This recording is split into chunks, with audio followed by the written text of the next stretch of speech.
인사부터 할게요. 안녕하세요 여러분. 저는 현재 작가이자 글쓰기 강사로 활동하고 있는 김연준이라고 합니다. 네, 저는 오늘 여러분들께 이 제목처럼 사람과 산이라는 제목의 강연을 하려고 해요. 저는 항상 인생은 산을 오르는 것 같다는 생각이 머릿속에서 떠나지 않았어요. 그래서 이 제목으로 나왔는데 제가 글쓰기로 산에 올랐던 것도 산에 오르는 거라고 전 생각을 해서 이렇게 제목을 지었고, 그래서 강연 역시 이렇게 사람과 산이고, 실제 제가 등산을 잘할까요 여러분? 잘하실 것 같아요. 사실 저는 진짜 못해요. 저는 아차산에 있는 용마봉도 1시간이면 올라요. 근데 그것도 죽을 고비를 많이 느꼈어요. 네, 그래서 그 정도로 잘 못 오르고, 또 한라산도 타는 게 아니라 마시는 거다 이렇게 생각하는 사람이에요. 저는. 네, 그런 저인데, 그래서 학생들과 한라산 소주로 등반을 많이 했어요. 무슨 말이겠네. 그리고 현재 저는 30대인데 저로 말할 것 같으면 20대를 다 글 쓰고 책 읽는데 다 보냈다고 말해도 과언이 아닌 그런 사람이에요. 근데 제가 이렇게 독서를 정말 열심히 했는데 그 모습이 학생들이 되게 인상 깊었대요. 말해주니까. 네, 그래서 그 독서를 하고 글을 썼던 그 모습에 대해서 오늘 말씀드리려고 해요. 그래서 저는 사람이 다 다르듯 그 사람이 가는 길도 다르다고 생각을 해요. 그래서 제가 작가가 되고 강사 활동을 하고 이런 것도 다 제 나름대로 길을 개척해서 이렇게 산에 올랐다고 생각하는데, 이런 거를 등반 용어로 개척 등반이라고 해요. 그래서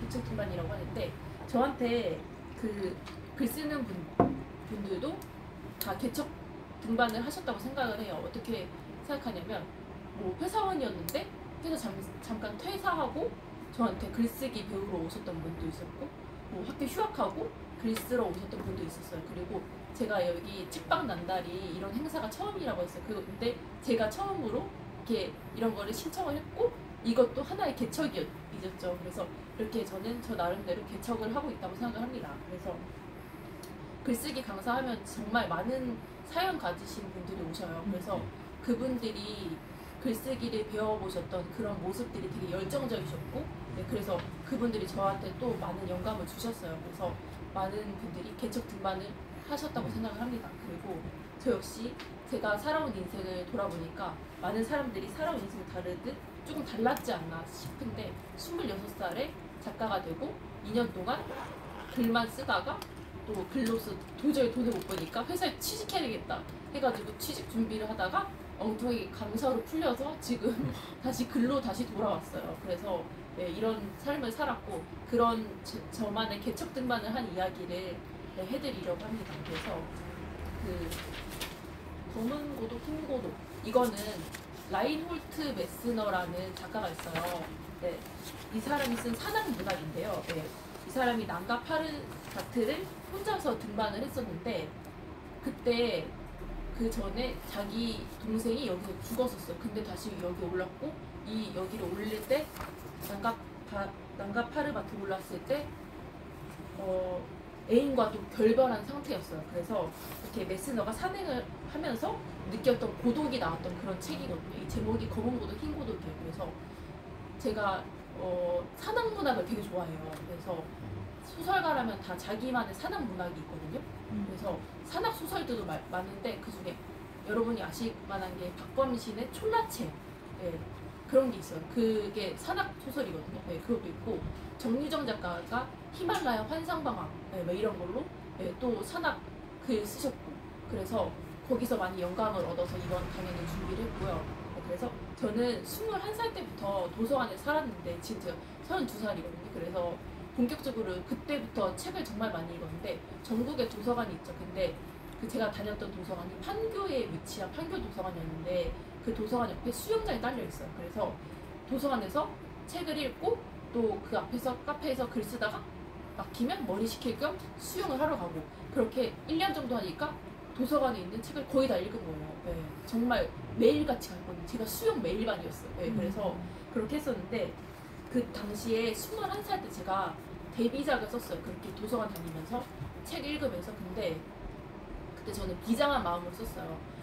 사실 21살이면은 그냥 대학생일 수도 있고 근데 나는 왜 난 아무것도 아니지? 뭐 이런 생각이 들어서 그 당시 TV 틀면은 요새 사람들은 일찍 어린 나이에 데뷔를 하잖아. 그래서 나도 빨리 뭔가가 되고 싶다는 생각을 했던 것 같아요. 그래서 그 데뷔하려고 그 데뷔작을 썼었는데 그렇게 한 달 정도 사람을 안 만났어요. 그래서 데뷔작을 완성시켰고 네, 그래서 그 당시에 제가 자존감이 낮아서 뭐가 되고 싶다는 생각이 들었나 봐요. 근데 지금은 작가가 됐고 강사가 됐잖아요. 지금 하는 생각은 뭐가 돼야 되나? 그냥 평범하게 살면 되지 않나? 뭐 이런 생각이 들기도 해요.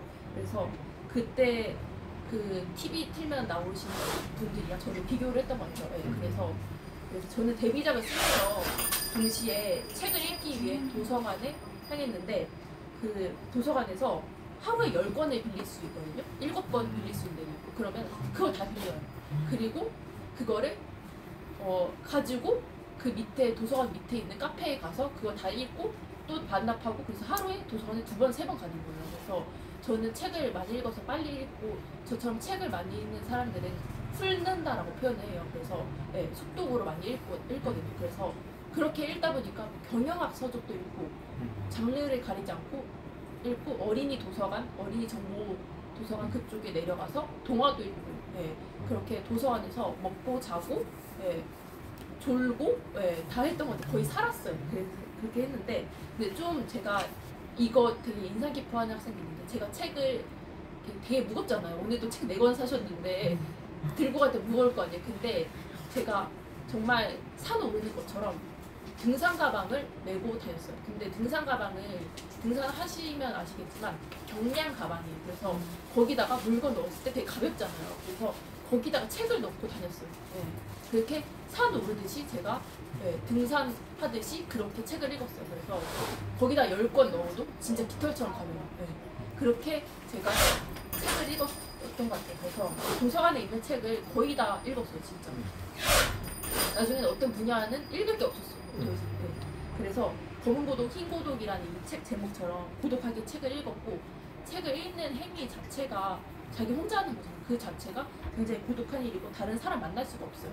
그래서 제가 책을 이렇게 많이 읽은 이유는 당연히 작가가 꿈이어서 네, 그렇게 읽었고요. 그리고 이 고독이란 마음속에서 생겨나는 것이지 외부로부터 생기는 것이 아니다.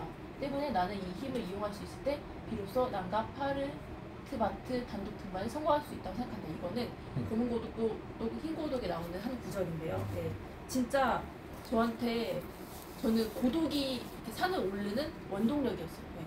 작가에게 중요한 건 절대 고독이다 이런 말도 있어요. 그래서 이 문구처럼 제가 글쓰기라는 산을 오를 수 있었던 원동력은 고독의 힘이었다. 네. 그래서 고독은 필수 조건인 것 같아요. 그래서 제가 또 좀 슬픈 건데 제가 지나고 보니까 책만 읽어서 또래에 비해 연애 경험이 없었어요. 진짜 슬프죠. 그래서 그 작가가 돼서 또 2년 동안 글만 썼어. 그러고 나서 내 친구들 보니까 다 결혼해 있는 거야. 네. 그래가지고 저는 그렇게 시대랑 약간 동떨어진 삶을 살았던 거죠. 네. 그래서 한마디로 책 읽고 글 쓰다가 산에서 고립된 거다. 네. 그렇게 저는 표현하고 싶어요. 그래서 글을 쓸 때도 책 읽는 것만큼 되게 고독했는데 제가 데뷔작을 21살 때 썼다고 했잖아요. 그래서 그때 여름이었고 그 한 달 동안 사람 안 만났는데 그게 이제 10년이 지난 후에 다시 그 빛을 발해서 제가 학생들을 가르칠 때 그게 교재로 이렇게 됐어요. 그래서 그 당시에는 내가 현재를 포기하고 사람도 못 만나고 했는데 이게 나중에 빛을 발하게 된 것 같아요. 그래서 여러분들도 한 편의 글을 완성하고 싶다 그러면 지금 내가 사람을 못 만나고 그렇지만 그게 한편으로도 정말 많은 사람을 만나게 될 수 있는 네, 그런 길이 될 수 있다고 저는 생각을 해요. 그래서 그 공지영 작가가 쓴 소설 중에 무소의 뿔처럼 혼자서 가라가 있어요. 그 제목처럼 그 작가의 말에 그게 써 있어요. 혼자 가는 길은 실은 함께 가는 길이다. 저도 글 쓰겠다고 혼자 갔는데 이렇게 많은 사람들 만나게 되는 그렇게 같이 가는 길이 될 줄 몰랐어요. 그래서 이 외에도 제가 견뎠던 고독한 시간들이 있는데 글 쓸 때 체력이 중요하다고 생각을 하는데 그 수영장에 붙어 있었다고 했잖아요. 그때 제가 21살 때부터 코로나 터지기 전까지 27살까지 예, 거의 뭐 6년, 7년 동안 예, 매일 밤 수영을 했어요. 그래서 정말 수영을 거의 매일같이 했었고 예, 그렇게 체력을 길렀고, 또 어떤 작가는 장편 소설 쓸 때 2시간 운동을 한대요. 네. 체력을 길러야 된다고. 그래서 저는 체력 아끼려고 글 쓸 때 외출을 잘 안 했어요. 그냥 외출 잘 안 했는데 그 외식을 하고 오면은 피곤해서 글을 못 써요. 그래서 배달 음식 시켜 먹었어요. 네. 그렇게 많이 체력을 아끼고 했습니다. 그리고 또 저는 작가 생활을 하면서 여행을 한 번도 안 갔어요. 그 이유가 작가들은 여행 많이 다니잖아요. 그래서 작가들 보면 인스타 보면은 막 여행도 다니고 글도 쓰고 이렇게 자유롭게 살아. 근데 작가 자체가 프리랜서잖아요. 근데 그래서 저는 더 규율을 잘 지켜야 되고 더 열심히 살아야 된다고 생각하는데, 작가들이 여행 갔다 오면 여행 에세이를 내. 근데 저는 이건 제 취향인데 여행 에세이를 좋아하지 않아요. 제가 좋아하는 글은 자료조사가 방대하게 된 노력이 가미된 글이거든요. 근데 여행 에세이 보면은 뭐 어디 이탈리아의 어느 시골을 막 이렇게 얘기하는데 그 지명은 내가 가보지도 않아서 알 수도 없고, 그래서 저는 약간 여행 에세이를 좋아하진 않아요. 그 사람의 노력이 별로 안 들어가 있는 것 같고 약간 놀면서 쓴 게 티가 나서. 그래서 저는 글은 약간 노력한 게 다 티가 난다고 생각을 하거든요. 그래서 저는 여행을 한 번도 가지 않았고, 그때 제가 항상 했던 게 있어요. 나는 나중에 작가가 돼서 일하면서 1로차 여행을 가자. 그래서 지금 이제 여행 가기 싫어도 당연히 지방에서 잡힐 때 KTX 타고 이렇게 막 다니고 있어요. 그래서 그때 제가 한마디로 존버한다고 하죠. 그렇게 버텨가지고 이제는 여행을 가기 싫어도 갑니다. 그래서 그리고 제가 원래 소설로 데뷔했었고 소설책을 28 정도 내려고 했었어요. 근데 무산이 됐었어요. 그 이유가 내가 쓴 글이 좀 마음에 안 드는 거예요. 그래서 글에 있어서 약간 완벽주의 성향이 있나 봐요. 근데 내가 쓴 글이 내 마음에도 안 드는데 읽는 사람이 마음에 들까, 독자가. 그래서 무산이 됐었고, 또 책 내면 멋있잖아요. 내 책이 어디 딱 걸려 있어요. 그리고 멋있는데 사실 돈은 못 벌잖아요. 그래서 남이 봤을 때 멋있는데 내가 봤을 때 멋있지 않아요. 그래서 남에게 보여지는 삶 사는 것 같아서 그래서 안 냈던 것도 있고, 이거 내도 지금 글 쓰는데 여전히 돈을 못 벌 것 같고 변하는 게 없을 것 같다, 그런 생각이 들어서 책을 안 냈었는데, 그런데 지금은 강사도 하고 있는 지금은 제가 봐도 멋있고 남이 봐도 멋있어요. 왜냐면 돈을 벌 수 있으니까. 그래서 스스로를 인정을 하게 된 거죠. 그래서 사실 등단을 한 것도 남이 봤을 때 멋있는데 막상 작가는 돈도 못 벌고 변한 게 없어요. 시작 시절이. 그래서 이미 그런 삶을 살고 있었는데 또 그렇게 살고 싶지 않아서 책이 무산됐었고, 그래서 근데 지금은 취미로 글쓰기 전자책을 제가 냈는데 그 이유도 사실은 강연을 많이 하고 싶어서. 여전히 책 내는 데에서 그렇게 엄청 내고 싶어 하는 사람은 아니에요. 정말 되게 이상한 작가라고 생각해요. 책 내기 싫어하는 작가?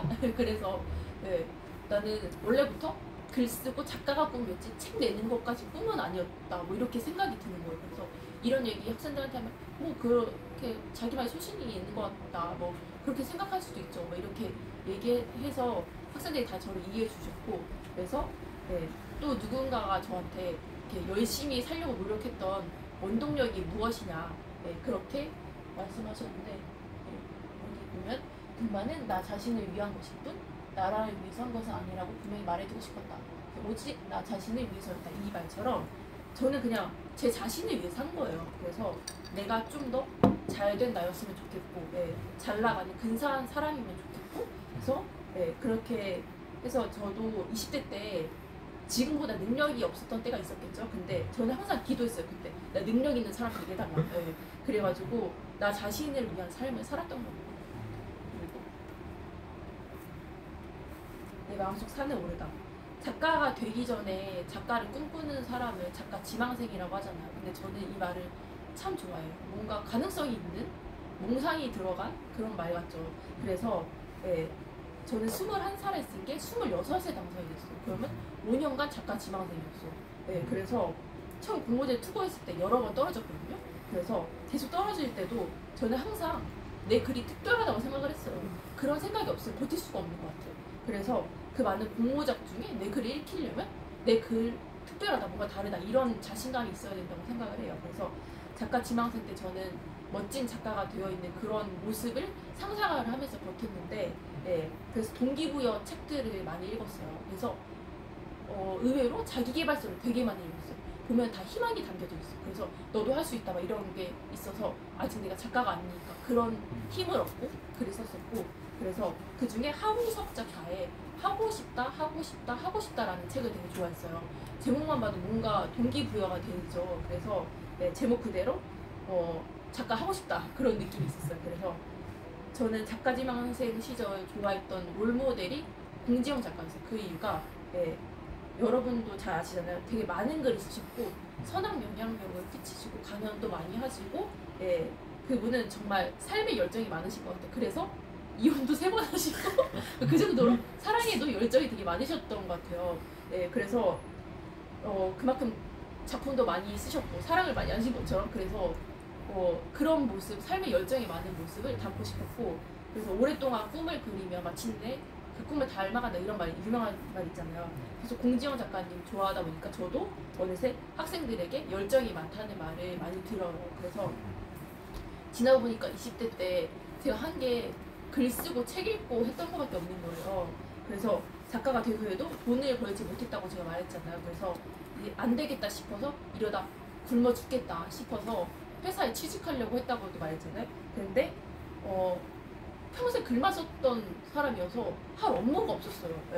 그래서 사실 돈을 벌려면은 하기 싫은 일도 할 수 있잖아요. 근데 뭐 이력서를 넣으려고 했는데 나는 준비된 게 하나도 없었어요. 그래서 그 회사원 준비를 하다가 글쓰기로 다시 돌아오고 강사가 되었는데, 그런데 심지어 글쓰기 선생님이 된 거야. 그래서 저는 중간에 제가 글을 안 썼던 시간도 있었거든요. 28까지 쓰고 28부터 30까지 또 잠깐 다른 일을 했어요. 그때 미용 모델 일을 잠깐 했었어요. 그래서 그것도 약간 뭐 프리랜서로 하는 건데, 그래서 저는 글쓰기는 허탕이라고 생각하거든요. 그래서 끊임없이 습작을 해야 되고 버려지는 글을 쓰기도 해야 되고 당선이 안 되면 그냥 버려지는 글이는 거죠. 그래서 허탕친 건데 그런 허탕의 시간들을 다 이겨내야 된다고 생각하는데, 제가 잠깐 다른 일을 했던 것도 허탕의 시간이었지만 다 글에 도움되는 그런 시간들이었던 것 같아요. 그래서 그 정상까지 산 오르려면 시간이 필요하잖아요. 그 시간들을 견뎌내야 된다. 그게 허탕의 시간들이다. 그래서 글을 안 쓰고 잠시 외도를 했던 그 시간에도 조차 산을 오르려고 했던 시간이었던 것 같아요. 그래서 글을 써서 제가 돈 못 벌어서 미용 모델 했던 시절에 엄마가 저를 그냥 냅뒀어요. 그 이유가 엄마는 약간 엄마들의 자식들의 머리 꼭대기에 있잖아요. 그래서 약간 큰 그림을 보시고 다시 글로 돌아올 거다. 그래서 글에 쓰는데 다 도움될 거다 해서 그냥 무슨 일을 해도 냅뒀어요. 그래서 그게 다 글의 자양분이 될 거다라고 생각해서 실제 제가 그때 하계갈바도 했었어요. 진짜 그때 그 하계갈바의 회사 이름이 버진로드였는데 이 학생이 데뷔한 작품 이름이 버진로드거든요. 거기다가 제가 영감을 줘서 제목을 그렇게 지었고 이렇게 선생님의 경험까지 나오고. 하계갈바가 뭐예요? 하계갈바가 그 결혼식 신부가 이제 친구가 없어. 하계갈바. 네. 하계갈바. 그래가지고 친구인 척 가서 인사해주고 그러는 거예요. 되게 친구 돼요? 이러고 친구 해야 돼요. 돼요. 그래서 그냥 하객인 척 가서 뷔페 먹고 오면 돼요. 그런 거 했었어요. 그 하계갈바 회사 이름이 버진로드였어요. 버진로드가 그 결혼식 때 여자가 걷는 길, 그게 버진로드라고. 따따따따 하는 그 길. 그래서 저는 등산도 마찬가지라고 생각해요. 정상까지 오르려면 시간이 걸리고 어떨 때 뭔가 많이 오른 것 같은데 제자리요. 근데 정상은 점점 가까워지고 있었어요. 그래서 글쓰기를 하면서 느낀 게 정상을 보면은 가만히 있는 것처럼 보이지만 뒤돌아보면 지나온 길이 꽤 많이 올라왔구나 이런 걸 느낄 수 있어요. 내가 꽤 습작을 많이 했고 꽤 책을 많이 읽었구나 이런 걸 느낄 수 있을 것 같아요. 그리고 사실 글쓰기는 글을 쓰려고 이렇게 키보드를 두드리는 것보다 내가 저는 쓰지 않는 시간이 더 중요하다고 생각하거든요. 그래서 지금 제가 이렇게 여러분들 앞에서 강연하는 것도 대본이 10장 정도 나왔는데 되게 빨리 썼어요. 저는 원래 글을 빨리 쓰긴 하지만 그 전부터 나는 머릿속에 있었던 거지. 인생은 산을 오르는 것 같다. 그 말을 하고 싶어서 다 구상이 되어 있어서 되게 빨리 썼어요. 이거를. 그리고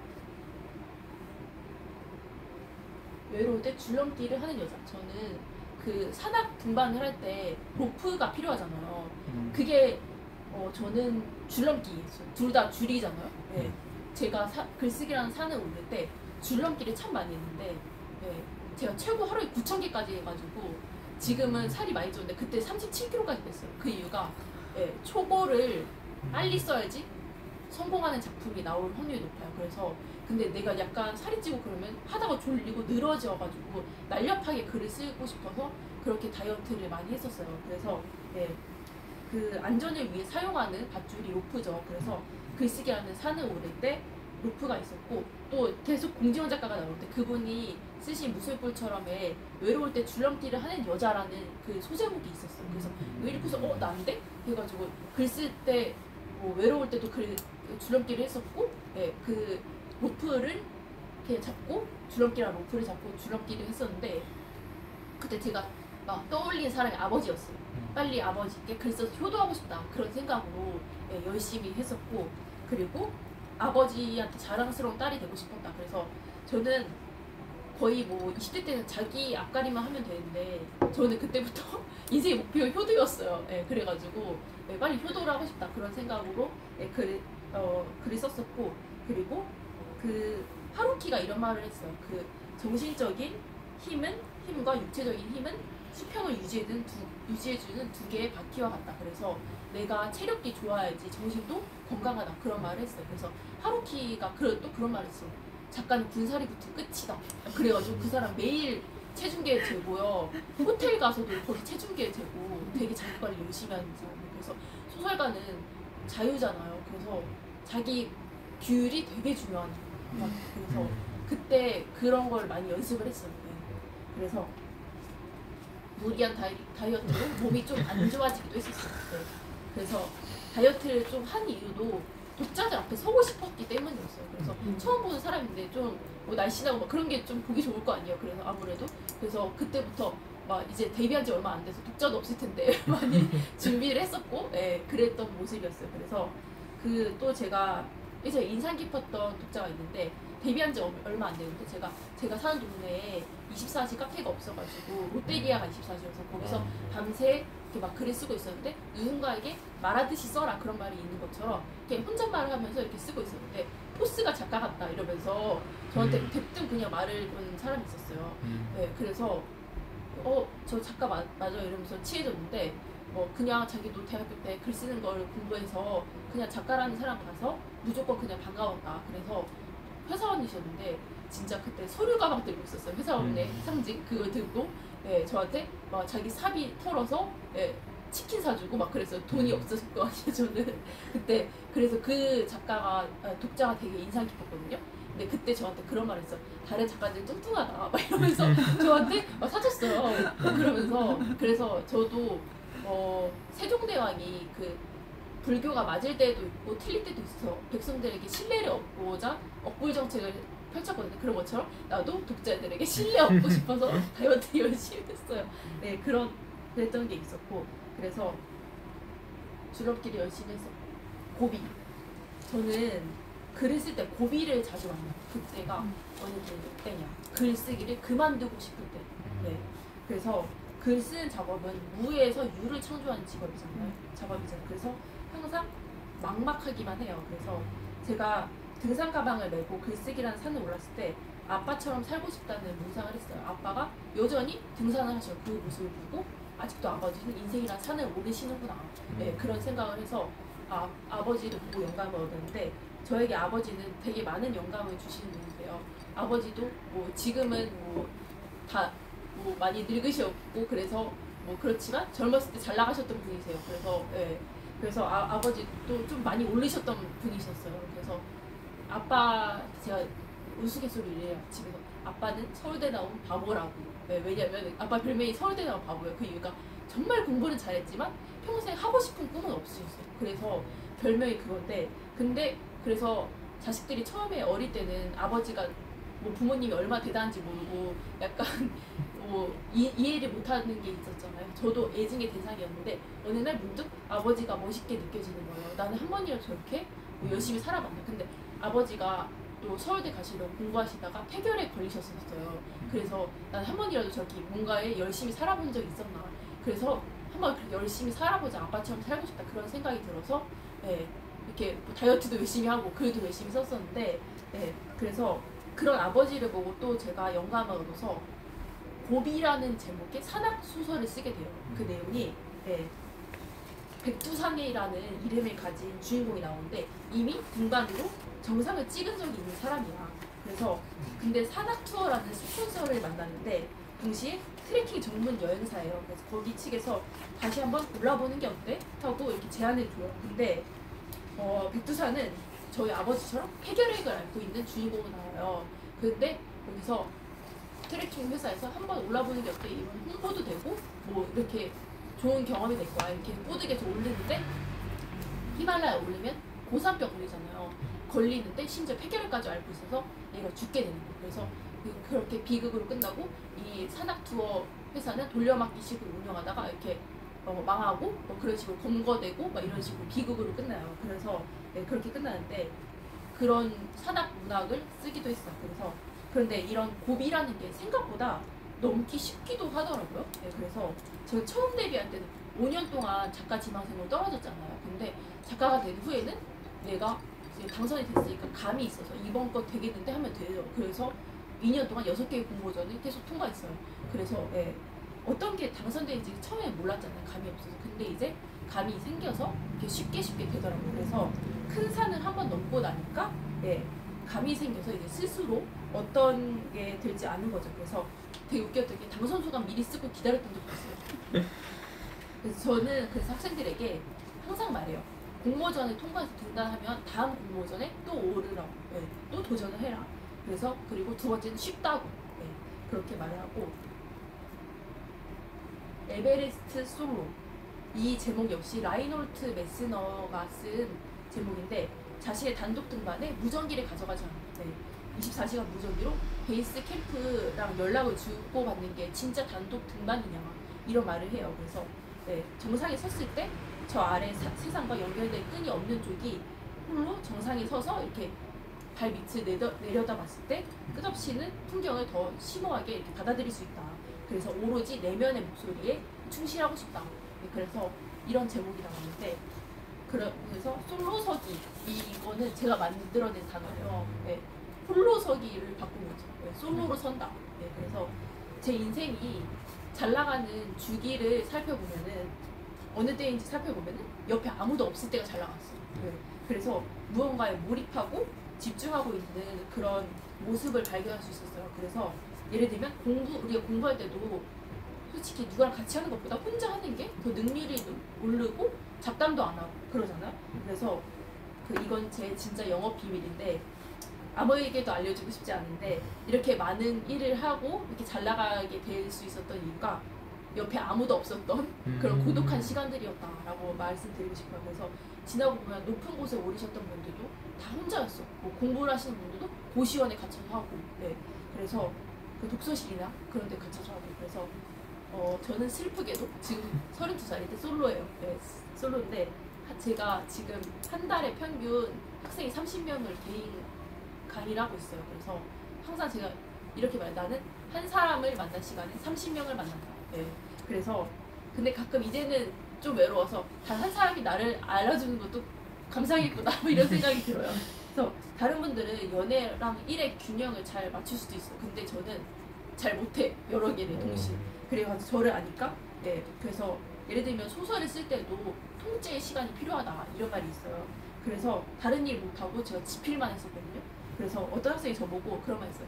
자기가 촉이 좀 있는데 제가 남자친구가 생기면 자기 강의가 폐강이 될 거예요. 그래서 지금 열심히 해야 된다 이런 말을 했는데 저도 어느 정도 공감을 해요. 아직 안 생겨서 폐강 안 됐어요. 네, 그래서 예전에 저도 남자친구가 있었던 때가 있었어요. 네, 그래서 그때 생각해보면 남자친구한테 의지를 되게 많이 했었어. 네, 그래서 제가 하는 일도 많이 의논하고 나 지금 뭐 한다 뭐 이런 거 말하고 근데 남자친구랑 헤어졌던 게 나 글 써서 성공하고 싶고 예, 하나에 집중하고 싶어서 이별을 구했었어요. 근데 생각보다 남자친구 없이 혼자 잘하는 거예요. 예, 그래서 혼자서도 잘할 수 있다는 걸 제가 알게 됐고 그래서 남자친구와 헤어지고 혼자서 모든 거를 결정하고 해봤는데 되게 주변에서 다 혼자 잘한다 이런 말을 해주고 주변에서도 또 그런 말 해주고 저는 주변에서 해주는 그런 말이 뭔가 제 인생에 피드백 같다는 생각이. 네, 이거 보시면 저는 홀로 있을 때 고독감을 느끼지만 동시에 나 자신도 느끼는 것 같아요. 그래서 자기 존재감을 느낄 때 살아있음을 느끼는 것 같아요. 그래서 저는 솔로인 게 꼭 나쁘다고 생각하지 않아요. 네. 그리고 벌송탑, 네. 많이 들어본 고아의 제목. 네. 그래서 우리나라에서 산을 좋아하는 사람치고 오은선이라는 이름을 못 들어보신 분이 없을 것 같아요. 그 이분이 여성 최초 히말라야 8,000m 고공 14자를 오르신 분이시거든요. 그래서 네, 이런 저는 여성 최초라는 타이틀이 붙은 오은선 씨처럼 글을 써서 여자로서 오를 수 있는 데까지 오르고 싶은 그런 마음이 있어요. 그래서 저는 또 성격상 듣고 싶은 말을 들어야 돼. 네, 그래서 제가 듣고 싶었던 말 중에 부모님은 어떤 분이시냐 이런 말도 있어요. 그게 내가 좀 잘 자랐다는 뜻이잖아요. 그래서 그런 말 듣고 싶었는데 잘 크고 싶어서 그런 말 듣고 싶었어요. 근데 제 별명이 일타 강사가 아닌 일탈 강사예요. 일탈 강사인데 어떤 학생이 저한테 제가 맨날 일탈하고 다시 제자리로 돌아올 수 있는 이유가 천성이 그래도 선하기 때문이다 이런 말을 해줬어요. 그래서 부모님은 얼마나 선한 분이실까 막 이런 말도 해주셨거든요. 생각해보니까 저희 부모님은 남에게 피해 주는 거 싫어하시는 분이셨거든요. 그래서 이렇게 학생을 통해 제가 듣고 싶은 말도 듣는데 또 기억나는 학생의 말이 있어요. 트랜스젠더를 준비하던 학생이었어요. 제 학생들 중에 성소수자가 많거든요. 그래서 그 학생이 남자에서 여성으로 되고 싶었던 학생이 저한테 선생님 같은 여성이 되고 싶어요. 깊이 있고 남자답고 이렇게 말을 했어요. 네, 그래서 약간 엉뚱한 말이죠. 네, 그래서 저는 그 말을 여성이 아닌 이분에게 들을 줄 몰랐어요. 근데 되게 재밌고 좋았어요. 그래서 제가 작가 생활을 할 때 부와 명예를 누리고 싶다는 생각을 했어요. 그래서 글을 썼는데 화려하게 살고 싶다는 생각을 했었어요. 그래서 아직 결혼을 안 한 것 같기도 해요. 그래서 제 친구들 거의 다 결혼했다고 했잖아요. 근데 안타까운 건 저는 그 결혼 전에 활발하게 활동을 했던 친구들의 인스타를 가보면은 결혼 후에는 다 비공개가 돼. 네, 그렇게 활동이 없어지고, 네, 그리고 또 다 애기 사진으로 바꾸고. 네, 그래서 되게 안타까운 게 충분히 제가 여자로서 이렇게 가능성이 있던 애였어요. 내가 기대했던 애였는데 그런 게 되게 아쉽더라고요. 그래서 물론 아이를 키우는 건 굉장히 숭고한 일이고 중요한 일이지만 좀 약간 안타까웠던 면이 있었어요. 그래서 물론 모든 사람의 삶이 같이 있지만 저는 약간 시시하게 살고 싶지 않다 이런 생각을 했던 것 같아요. 그래서 21살 때 제가 지금도 필라테스를 하고 있지만 21살 때 처음 필라테스를 했는데 그때 원장님이 40대 여성분이셨는데 그때 자기 친구가 자기한테 이런 말을 하면서 나도 너처럼 일하고 싶어 이런 말을 한대요. 네, 근데 그러면서 제가 이름이 좀 중성적이잖아요. 김연주. 네, 그래서 그때 이런 말도 해주셨어요. 그 여자가 남자 이름 같으면 높은 곳까지 올라간다. 뭐 이런 말 해주셨어요. 그래서 남자 이름 같은데요? 김유승 남자로 다 알아요. 약간 승자가 들어가서. 저도 남자분 그렇게 생각했어요. 높은 곳까지 올라가시는. 네, 그래서 또 제가 어디까지 올라갈지 모르겠지만 지금은 제가 숭고라는 플랫폼에서 이렇게 활동을 하는데 거기서 서울 지역 글쓰기 탑3예요. 1, 2위 남자분이고 3위 저 혼자 여자예요. 네. 그래서 트랜스젠더 학생이 또 저 쳐보고 알려준 거예요. 네. 그래서 저의 산 오르기는 이렇게 작가 생활뿐만 아니라 강사 생활을 하면서도 계속되는데 강사가 된 이후에는 매달 들어왔다 나갔다 하는 학생을 합쳐서 유지된 학생이 30명, 평균 30명 정도 되고 더 이상은 제가 힘들어서 못 가르치고 그래서 숭고라는 플랫폼에서 프리랜서로 활동하고 있고 제가 숭고를 처음 알게 된 거는 재작년 12월이었거든요.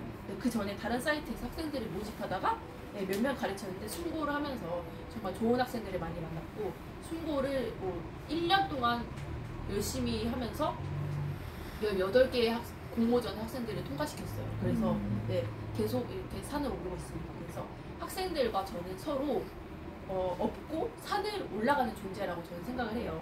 제가 계속 이렇게 강연 사업도 하고 선생님이 잘 나가야지 배우고 싶은 마음이 생길 거 아니에요. 그래서 그런 모습을 보여야지 학생들이 저를 떠나지 않을 거라는 생각을 해서 계속 배우지 않을까 그런 생각을 해서 그리고 학생들도 제가 산을 오르도록 영감을 줘요. 선생님 유튜브 한번 해보시는 게 어때요? 그리고 선생님 커리큘럼에 문학사도 좀 넣어주세요. 이런 것도 궁금해요. 이렇게 말씀을 해주시고 제가 인상 깊게 읽었던 책이 영향력이라는 제목이거든요. 그래서 언젠가 뭐가 된다. 그러면 이 세상에 선한 영향력을 끼치는 사람이 되고 싶다. 그런데 이렇게 학생들에게 제가 영향을 끼칠 수 있게 됐어요. 그래서 네, 학생들이 제가 강연하는 모습을 보면은 덩달아 자기도 자극을 받는다고 했어요. 그래서 그리고 제가 좀 에너지가 많고 진취적인 성격이거든요. 그래서 이런 모습을 보고도 네, 열정을 전해받는다고 해요. 그래서 학생들과 저는 서로 업어서 올라가는 그런 존재. 네. 그리고 저는 26살에 데뷔를 한 이후에도 계속 데뷔를 했어요. 여러 번 등단했는데 계속 데뷔한 이유는 여자로서 한번 높은 데까지 올라가고 싶은 생각이 있어서였어요. 그래서 저는 여자로 태어난 이상 저는 트진과 다르게 제 성을 인정하고 저는 여자인 게 좋아요. 그래가지고 예, 여성인 게 좋을 때는 잘생긴 남성분이 있을 때 들이대보고 싶고 근데 여자로 태어나는 게 좋거든요. 그래가지고 한번 좋아해볼 수 있고 들이댈 수 있을 때 좋고 예, 또 제가 글을 쓰는 이유는 여성으로서의 매력을 표출할 수 있다고 생각을 해요. 예, 많은 작가분들이 계신데 결혼을 하고서 작가 생활을 하시는 분들도 있고 예, 전업주부로 살다가 남편이 서포트해 주셔서 이렇게 할 수도 있고 예, 그런 분들 볼 때마다 여자로서 자기 목소리를 내는데 예, 어렵지 않고 남성적인 카리스마가 필요 없고 예, 그래서 별로 제약이 없는 직업이라고 생각을 해요. 그리고 네, 정상에서 만납시다 이 말은 동기부여가 지글지글러가 쓴 책 제목인데 제목만으로도 이미 열정과 영감이 느껴지죠. 그래서 지글지글러는 이 책에서 거의 모든 행운은 일로써 온다 이런 말을 했어요. 그래서 또 제가 읽었던 행운에 관련된 책에서는 예, 그런 말이 있었고 또 저는 프리랜서지만 하루도 안 쉬어요. 예, 쉬면 괜히 마음이 불안해지고 집에 있으면 우울해지거든요. 그래서 제가 일하는 여성으로 사는 데는 어머니의 영향력이 컸어요. 네. 저희 어머니가 20년간 회사원이셨거든요. 그래서 네, 저희 유년 시절을 떠올려 보면 초등학교 때부터 한 번도 운동회 때 못 오셨어요. 회사 다니시는. 그래서 네, 그런 어머니의 모습을 보고 네, 좀 약간 운동회 때 엄마가 없으니까 좀 슬프기도 했지만 항상 일을 하시는 모습을 보고 나도 저렇게 일을 열심히 해야겠구나 그런 생각을 했어요. 그래서 저는 묘비명도 생각해놨어요. 자기 할 일을 잘했던 사람, 네, 열심히 했던 사람 이렇게 기억되고 싶고 그렇게 적히고 싶어요. 그래서 저는 사람에게 중요한 게 두 가지 있다고 생각하는데 그 중에 사랑과 일이라고 생각하는데 좀 더 중요한 게 있다면 저는 일이라고 생각을 해요. 네. 그래서 왜냐면 사랑은 그 한순간 지나쳐가지고 그런 젊은 날의 열정 뭐 그렇게 생각을 하기 때문에 예. 마지막에 남는 건 일이구나 뭐 이런 생각이 들어요. 그래서 어떤 분야에서든 정상에 있는 사람들은 자신의 일에 몰두한다고 해요. 그래서 자신의 일을 사랑하기 때문에 기꺼이 일터에 계속 있고 예. 저 역시 수업이 없을 때도 카페에 나가서 다음 수업을 준비하고 예. 그렇게 수업 자료를 업데이트 시키고 그렇게 합니다. 그래서 지그지그러는 이런 말도 있어요. 일이 모든 병을 낫게 해주기도 한다. 예. 그래서 제가 이 말처럼 수업이 연달아 있으면 되게 피곤하거든요. 근데 또 학생들이 수업하면 즐거워. 그리고 또 에너지를 얻고 예. 그렇게 또 심지어 잘생긴 학생이랑 수업한다. 그러면 어떤 에너지가 막 생겨. 그렇게 예. 어쩌면 사람은 일을 해야 더 에너지가 넘치고 활기차게 살지 않나 싶어요. 제가 아직 산을 많이 오르진 못했지만 강연을 준비하고 강연을 무사히 끝낸다. 그러면 큰 산을 하나 넘겼다는 생각이 들거든요. 그럼 그때도 제 안에 작은 산의 정상에 오른 것 같은 느낌이 들어요. 그래서 이렇게 강연을 하나 마치면 또 다른 강연을 하고 싶어지고요. 네. 그래서 그게 또 다시 산을 오르는 원동력이 되는 것 같아요. 그래서 실제 등산을 하면서 정상에 올랐을 때랑 내 일을 성취했을 때 기분이 비슷했어요. 네. 그래서 여기 계신 여러분들도 네, 각자의 분야에서 더 높이 올라가시길 바라겠습니다. 그러면 우리 정상에서 만나요.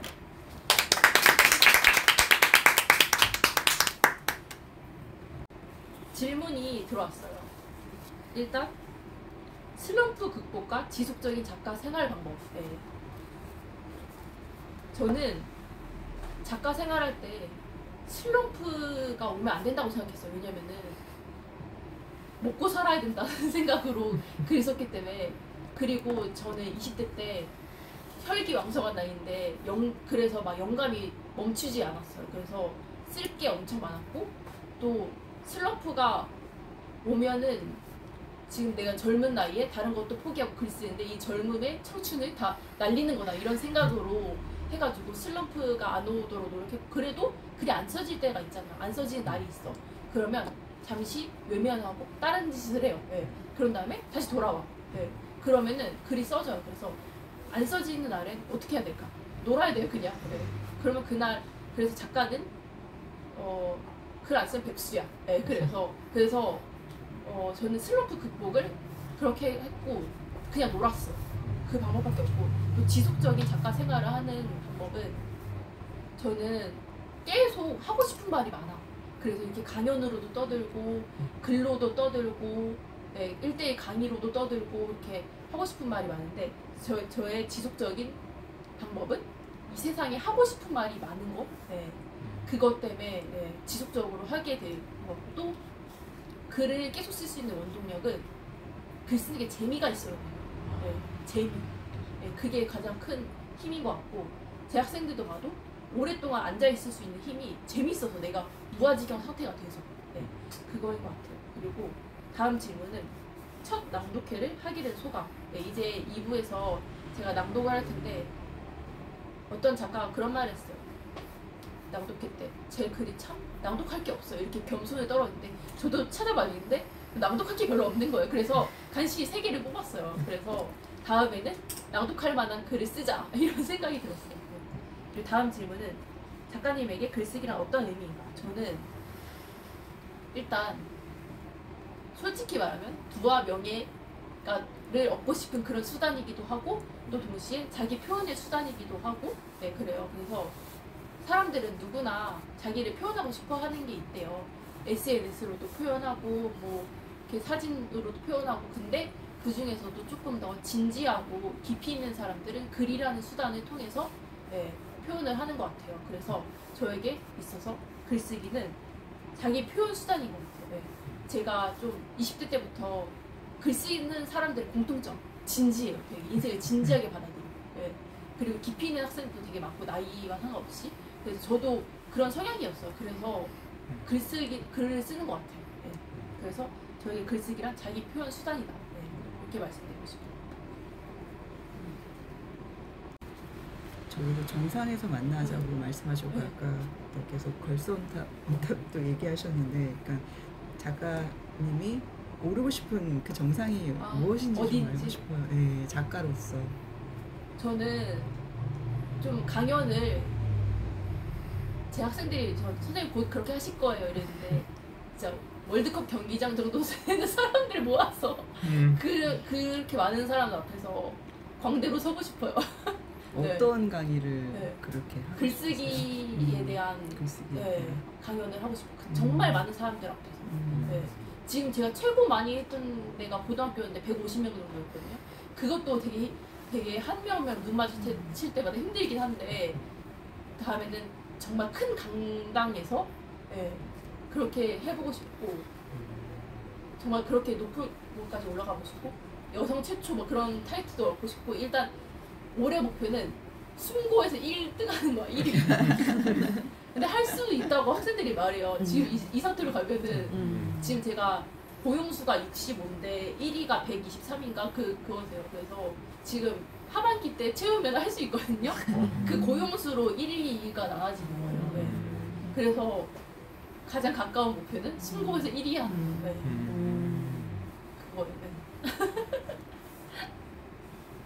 그리고 정상은 또 글로써 몇 천만 부 파는 거. 몇 천만 부. 또 질문 있을까요? 없으시면 낭독을 이어서 해볼게요. 제가 오늘 프린트 해드렸는데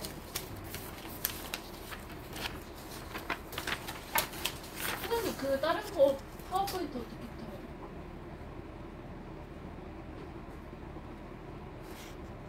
타요? 하나만.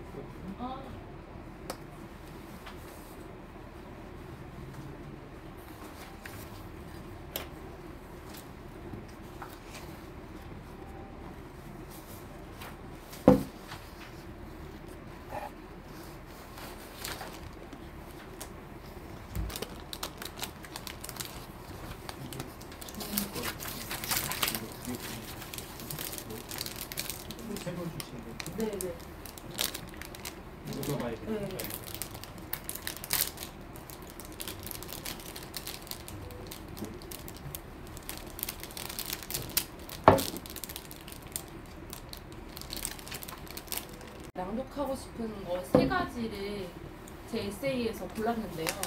취미로 글쓰기라는 이번 표제작이 된 그거고, 다음은 기피의 강요. 아까 제가 기피랑 진지함 뭐 이런 거 얘기했죠.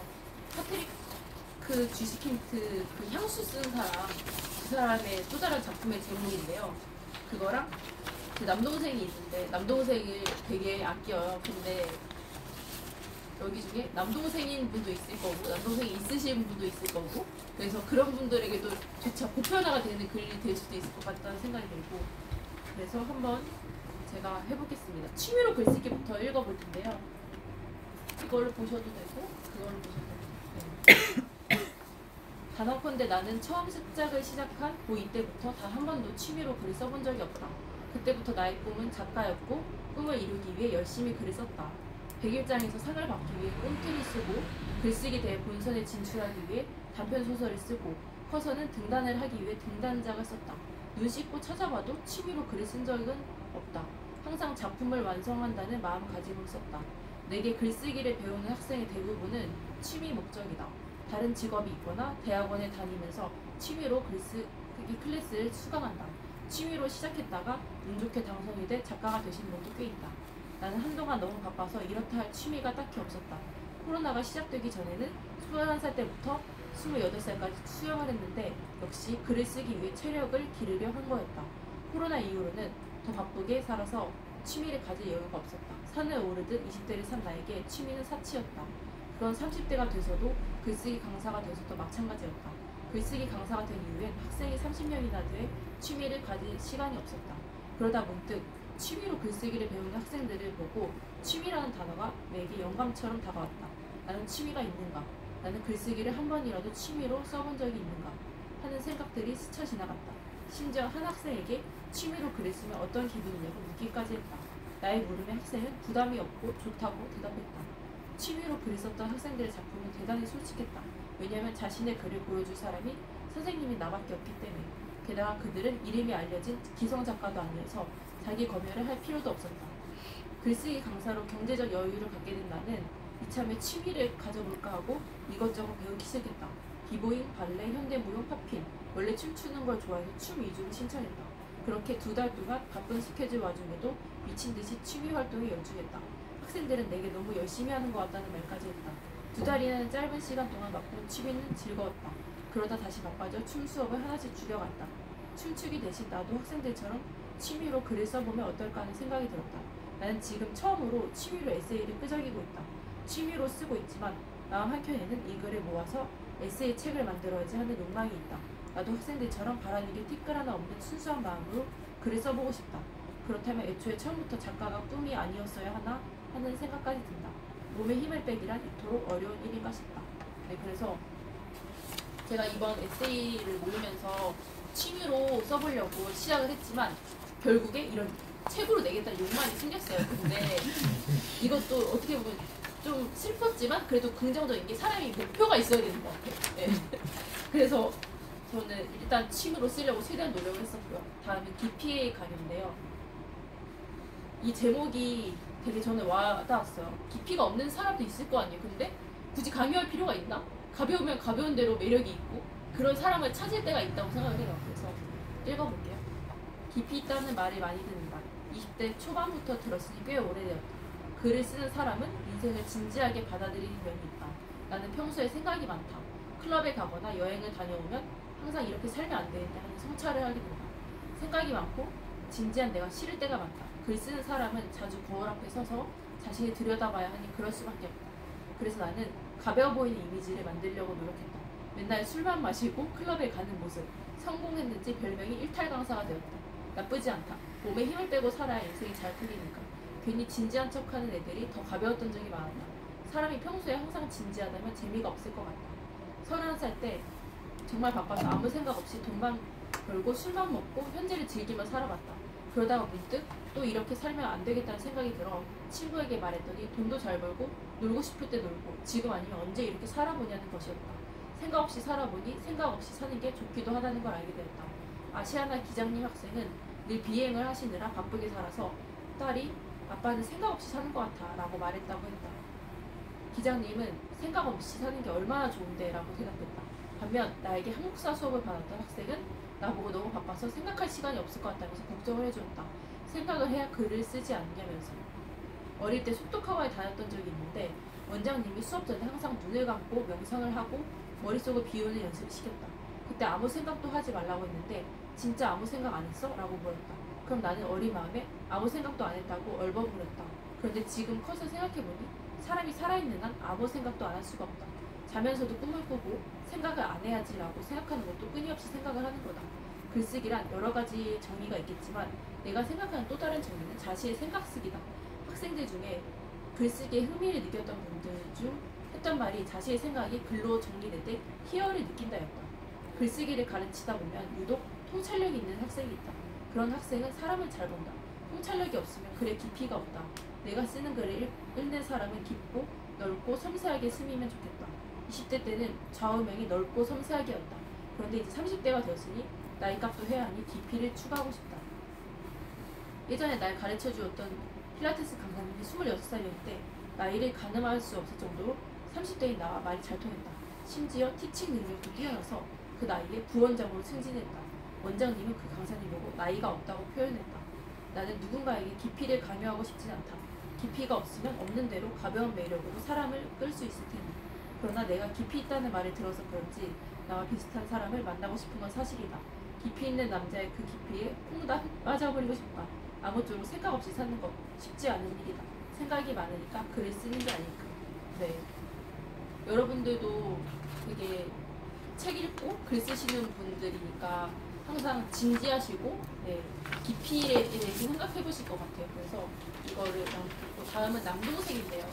제 남동생이 있어요. 근데 남동생이 이제 저랑 1살 차이인데 이제 키도 크고 이제 커서 징그러울 나이인데 저는 아직도 귀여워요. 그래서 아직도 저희가 용돈 주거든요. 그래서 제가 열심히 돈 버는 이유는 남동생한테 용돈 주려고. 네, 그런 이유예요. 남동생에 대해서 읽어보겠습니다. 남동생의 별명은 꼭지다. 보거의 부산 사투리. 뒤통수가 보거처럼 톡 튀어나와서 할머니가 지어주었다. 93년생인 남동생은 아직도 내게 꼭지라고 불린다.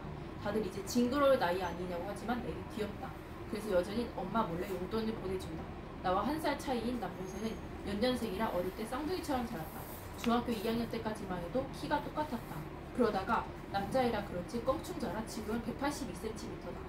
남동생의 직업은 대치동 수학 강사인데 커서까지 쌍둥이처럼 나와 하는 일이 감사로 같다.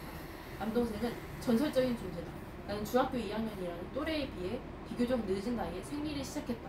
일명 초경 파티라고 부르는 걸 우리 엄마도 내게 해주었다. 우리나라와 달리 해외에서는 초경 파티가 흔하게 이루어진다. 케이크와 함께 온 가족이 축하를 해주는 것. 우리 엄마도 케이크를 사가지고 와 내게 축하를 해줬는데 나는 너무 창피해서 케이크를 먹지 않고 촛불도 불지 않겠다고 고집을 부렸다. 결국 방에서 나오지 않는 나 대신 남동생이 촛불을 불고 케이크를 먹었다. 나에겐 2살 위인 언니가 있으므로 남동생은 누나만 둘인 남자다. 결혼하면 아내가 고생 꽤나 할 수 있는 남자. 누나가 둘이나 있어서 그런지 남동생의 성격은 여성스럽고 예민하기 그지없다. 고양이를 좋아하는데 유튜브에 올린 고양이 영상 제목이 심지어 우주여사였다. 고양이에게 여사라는 호칭을 붙이다니. 예민한 성격의 소유자인 남동생은 하드코어다. 자취를 한 지 6년이 다 되어가는데 하숙집을 계속 옮겨다닌다. 처음엔 엄마가 남동생이 하숙집에 자주 찾아가 방 정리도 해주고 반찬도 주고 했다. 그런데 그게 빈번해지니 자유를 구속받는 것 같아서 싫었나 보다. 결국 지금은 이사를 다녀도 집 주소를 엄마한테 안 알려준다. 찾아올까봐. 그 모습이 너무 웃겼다. 역시 아들들이란 다 그런 것일까 하는 생각이 들었다. 남동생이 자취를 하겠다고 집을 나간 이유는 신촌에 있는 학교와 집과의 거리가 멀어서라고 했지만 실은 자유를 누리기 위해서인 것 같고 또 다른 이유는 내가 집에서 글 쓰는데 방해가 될까봐 나가준 것 같다. 남동생이 집을 나갈 때 나에게 몇 마디 하고 나갔다.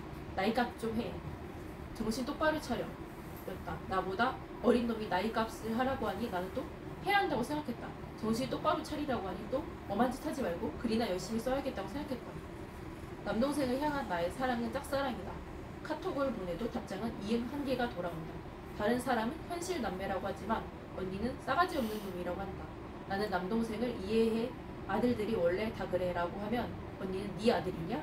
막 이렇게 말하고 남동생은 의경이었는데 군대 훈련 면회를 갔던 때가 기억난다. 대전까지 가야 하는 거였는데 그때 마침 나는 장편소설을 쓰고 있었다. 집에 남동생이 없어서 글쓰기 편해서 좋았는데 대전까지 면회를 가야 한다니 갑자기 너무 귀찮아졌다. 그래서 가지 말까 하는 생각을 했다. 글을 쓴다는 핑계로 진짜 안 가려고 했는데 어떤 아줌마가 내게 버닝을 해주었다. 남동생 군대 면회도 예쁜 누나 가지면 좋아해요 라고. 어딘지 모르게 혹은 아줌마가 한 말이어서 그런지 나는 이 말이 섹시하게 다가왔다. 그래서 군대 면회와 예쁜 누나라는 단어 때문에 그런 것일까? 결국 나는 엄마 차를 타고 대전까지 갔다. 평소에 집에서도 별말 안 하는 사이인 남동생이 면회에 가니까 엄청 좋아하더라. 심지어 같이 사진까지 찍고 왔다. 남동생이 웃던 그 모습을 잊을 수가 없다. 내 데뷔작인 단편소설 레귤러 가족 속 주인공 준수도 실은 남동생을 모델로 한 거였다. 쓰고 보니 주인공의 성별을 남자로 해서 묘사하는데 큰 어려움을 겪었지만 지금도 남동생에게 나는 오글거리는 말을 일방적으로 잘한다. 카톡으로 꼭지야 너에게 자랑스러운 누나가 될게 라는 식의 메시지를 보낸다. 남학생들은 이제 그만 남동생을 놓아주라고 하지만 내겐 아직도 귀엽다. 너의 뒤엔 누나들이 버티고 있다는 걸 잊지 마렴. 귀여운 꼭지야. 남동생이 아직도 꼭지라고 불려요. 이거 되게 이름 네, 그래서 이렇게 세 개를 낭독해봤는데 참 진짜 낭독할 게 없더라고요. 그래서 제가 다음에는 낭독할 만한 거를 써서 낭독회 행사를 많이 개최해야겠다 그런 생각이 들었어요. 그리고 대학생들이 자기가 쓴 거를 이렇게 읽어봐요. 그래서 이상한 부분을 찾아서 고치고 하는데 저도 맨 처음에는 이렇게 제가 쓴 거를 말로 했었어요. 근데 어느 날 목이 쉬어가지고 병원에 갔더니 저보고 직업이 뭐니? 그래서 나 그냥 작가인데요 이랬어요. 그런데 그게 너무 말로 하니까 목이 나갔던 거예요. 그래서 그 후로 그냥 소리내서 읽지는 않거든요. 근데 제 학생들은 항상 소리내서 읽어보고 그거 보면 제가 또 학생들한테 배울 게 맞는 것 같아요. 그래서 낭독회 행사는 어쩌면은 이렇게 지금은 여러분들 앞에서 읽지만 자기 혼자 쓴 글도 이렇게 낭독해보는 연습을 토대로 이렇게 이런 자리가 마련될 것 같다는 생각도 드는데 그래서 일단 그래서 여기까지 할게요. 네. 너무 감사해요 와주셔서. 즐거운 논술 쓰는. 선생님 근데 이게 에세이죠? 네 맞아요. 뭔가 이거 읽고 나니까 뭔가 저 에세이를 한번 쓰고 싶어요. 그런 말. 네. 그럼 오늘 강연 성공한 거다. 동기부여. 네 맞아요. 진짜. 에세이가 별거 없어요. 솔직하기만 하면 돼. 네. 두 번째 글이 제게 어떤 하나의 답을 하나 줬어요. 깊이 가지고. 깊이 있게. 어떤? 최근에 제가 그 젊은 친구들하고 이렇게 교류가 좀 많은데 최근에 이제 어떤 모임에서 그 젊은 친구하고 이렇게 여자 이제 학생하고 굉장히 친하게 됐는데 얘기를 하다 보니까 그 친구가 저랑 띠가 같더라고요. 근데 이렇게 나이를 계산하니까 24살이 어린 거예요. 근데 굉장히 친하게 이렇게 정말 친구처럼 지내는데 저는 이제 젊은 친구 만나더니 제가 생각할 때 저는 이렇게 뭐 꼰대 짓을 제가 하지 않으니까 어려움이 없고 항상 주변에 항상 그 젊은 친구들하고 많은 교류를 하는데 순간적으로 각성이 되더라고요. 24살 차이면 내가 알지 못하는 사이에 쟤한테 내가 주는 어떤 그 나이로 인한 그 어려움을 주지 않을까? 혹시 제가 이제 나한테 이렇게 항상 그 뭐 존중의 표시, 어떤 그 어른을 이렇게 존중하는 어떤 그런 것들, 내가 느끼지 못하는 그런 것들을 항상 하려고 많은 노력을 하고 있지 않을까? 그래서 내가 먼저 다가가기보다는 저 아이가 나를 필요로 할 때만 내가 응답을 해야 되겠다라는 생각을 내가 순간적으로 했어요. 근데 이 나이가 없다라는 표현이 저한테 어떤 해답이 되는 거예요. 사실은 그 친구 관계가 된다는 거에 저도 정말 나이 없이 그런 친구들하고 또 저보다 나이 많은 분들하고도 저는 항상 친하게 이렇게 지내는데 청년 때부터 제가 친했던 분들은 항상 저보다 한 15살에서 20살이 많았던 분이었어요. 근데 또 나이가 많아지고 나니까 또 젊은 친구들하고 이렇게 친하게 지내는데 나는 나이가 없는 사람으로 살아야 되겠다라는 생각. 근데 이 생각 한 번도 못 했는데 너무나 답처럼 지금 오는 거예요. 그래서 그런 생각을 하면서 내가 조심해야겠다라는 생각도 사실 좋은 생각이긴 한데 그게 정답이라는 생각은 솔직히 안 들었거든요. 그래서 근데 이게 너무 답이 됐어요. 남동생 파트는 이 영상을 남동생에게 보낼 거예요. 누나가 이렇게 너를 사랑한다고. 네. 또 일방적인 짝사랑. 글이 너무 좋네요. 해주셔서 너무 감사합니다. 감사합니다. 이거